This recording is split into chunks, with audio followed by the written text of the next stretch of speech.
for granted. Just take the night watchman. So I took it. I said, yes, sir. And then, yeah, so kind of stuck to that principle. Oh! Did Mark Barcher put the pads on?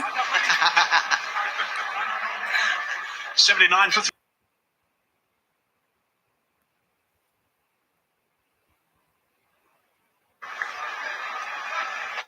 What do Chinese $10 million a year usually do? Now I come to a brand factory to make projectors. Let's see what he's doing now. Okay, have you?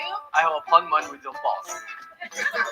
I didn't tell him I was coming. He was located. It's high time. That's him. Go. Give me what you deserve. Thank you. You're What are good. you doing? Hi, when did you come? Long time no see. Yeah. Why there is always a lady when you test the project? Because the customer like it. What the hell, the customer like it or you?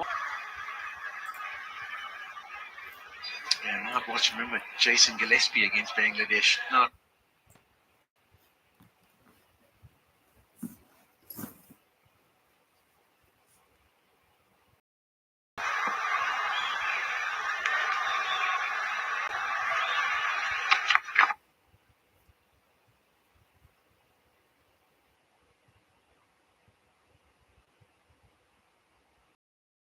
Bosch, debutant, Dane Patterson.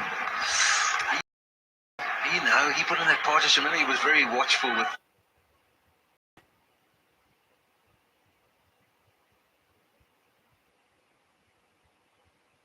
Yeah, I don't think Shukri Conrad is the night watchman. We banned it. But it's when the West Indies were here. Thigh pad only. No appeal whatsoever from Rizwan.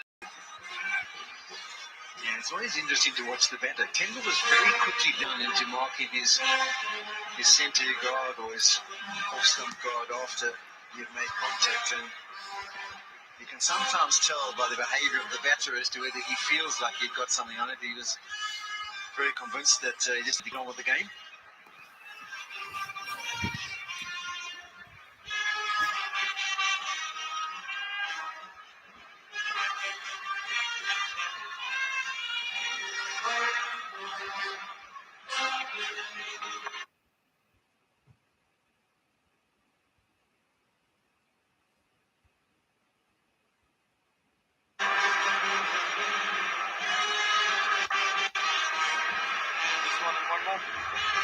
South Africa trail by 132 at the moment.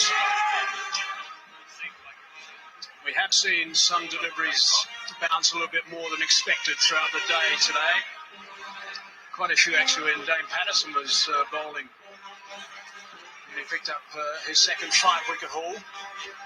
It did seem like the first session was quite nice to bat. It was pretty even paced. Bounce was true, and it was post-lunch where the ball seemed to react a little bit more. Maybe the effect of the roller wearing away. And the last session, we've hardly seen a ball misbehave.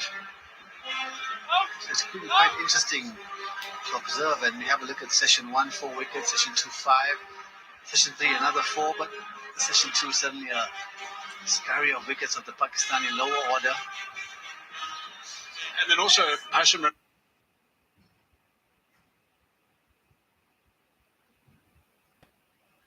And suddenly those 4 wickets fell for 26 deliveries. Happened very quickly.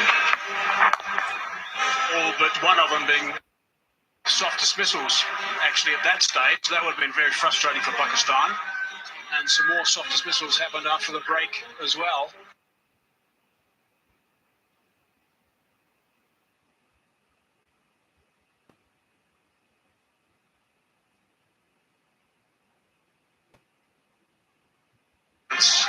From them as visitors. Cricket's hard enough at this level anyway without gifting you wicket. Yeah, it reminds me of Sri Lanka in their first test match in Durban. Very much the same, gifting a lot of wickets to the South Africans. Obviously, as a South African, we take it with open hands and say thank you very much. And Sri Lanka has picked their game up.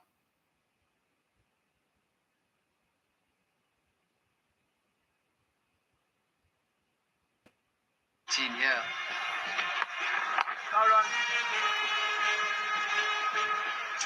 Just the single from that over. 80 for 3.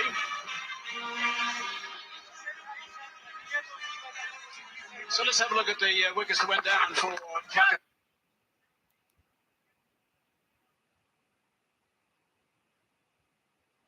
Patterson around the wicket. Ayub on his way. Babar Azam was a big wicket, but chased the wide one. Markham took the catch off Patterson. Bosch down the leg side, got a glove on that.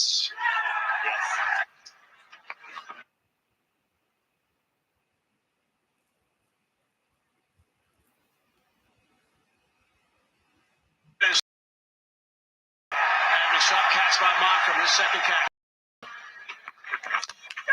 Shot on. Off Bosch. He had a word or two to say.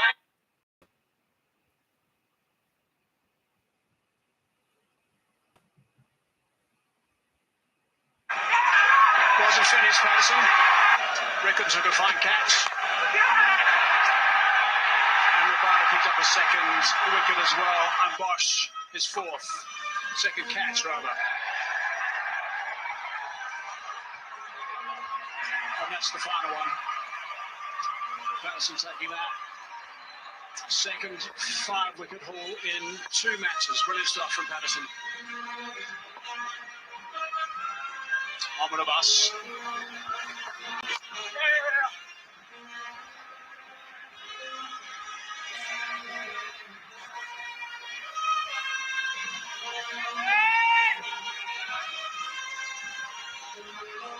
Yeah, always a special moment when you walk off the field with a 5-wicket haul under your belt. You take the ball that's done the damage for you and you store it somewhere in your house, maybe on the mantelpiece, maybe in a cupboard, you never know, but you always look back on them fondly. And here we can see his 2 performances so far this year.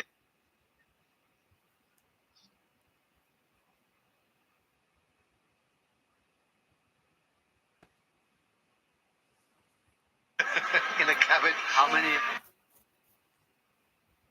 Polly? I can't remember how many. 30 of them. No, so there wouldn't be that many. There's tests and one days, and I think there's some also when you get your like 100th or 200th or 300th, you don't manage to keep those as well. Don't know what I'm ever going to do with him.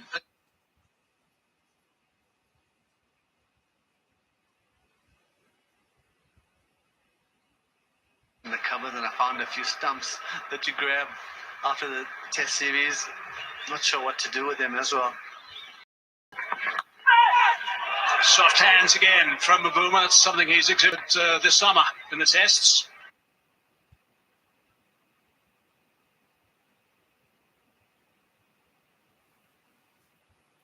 Oh, Krum Shazad, and you bowl that length, you find that edge, it is going to carry to the slip cord, and he just doesn't find a way to try and get that ball through just a little bit quicker. Talk about soft hands, but it's also the speed of the delivery, and that's what allows Temba Bavuma to get away with it. Yeah, I just noticed the slip cordon taking a few steps forward. You would have thought that they would have done that earlier in the innings, because there's been quite a few from Mohammad Abbas that he's found the edge and he just dropping well short of the cordon. I think the roller also flattened things out a touch, there's no doubt, and that's what will happen tomorrow morning, because we saw a lot of deliveries from Patterson in particular that kind of took off. I think that's what they were wary of taking, but we haven't seen any from Abbas as yet.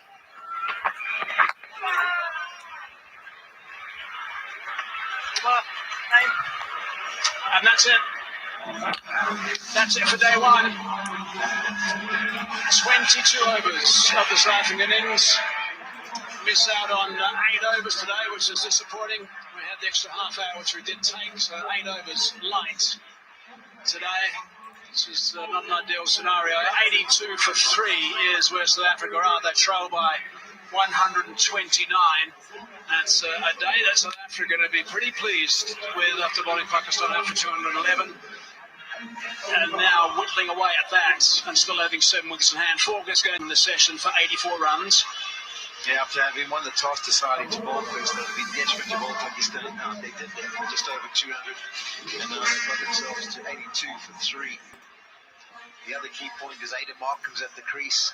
So they've got one established batter there.